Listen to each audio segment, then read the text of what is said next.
Dosiahnutie úspechu. Na to, ako dosiahnuť úspech, si položte tieto nasledujúce otázky a skúste si na ne odpovedať. Čo by ste urobili absolútne hocičo, keby sa nikto nepozeral? Na aké úspechy ste pyšní vy sami?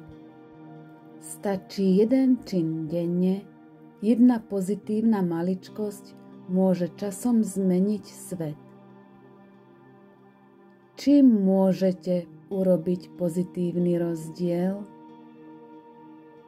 Čoho sa snažíte dosiahnuť a prečo?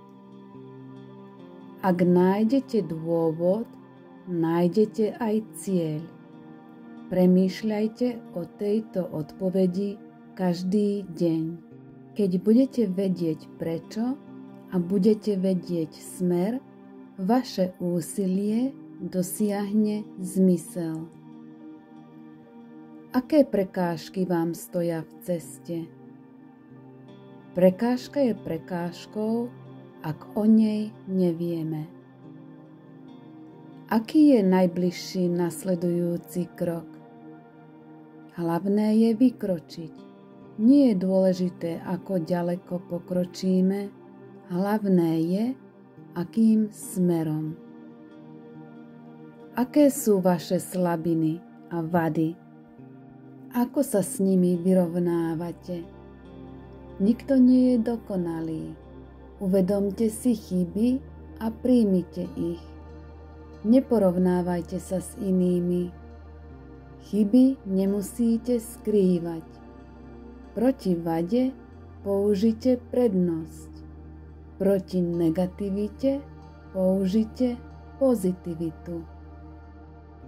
Aký problém si musíte vyriešiť v sebe?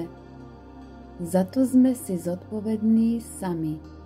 To nám nenaplní žiadny partner. Pracujte na vzťahu sami na sebe. Čím sa úplne zbytočne zaťažujete? Vymeďte starosti. Plnia myseľ negativitou. Nežite budúcnosť v hlave. Žite v prítomnosti. Odhoďte zlosť a zášť. Vysávajú energiu a čas.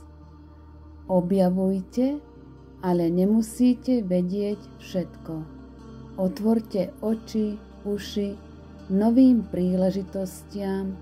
Buďte zvedaví, skúšajte, vyskúšajte. Vypustite netrpezlivosť.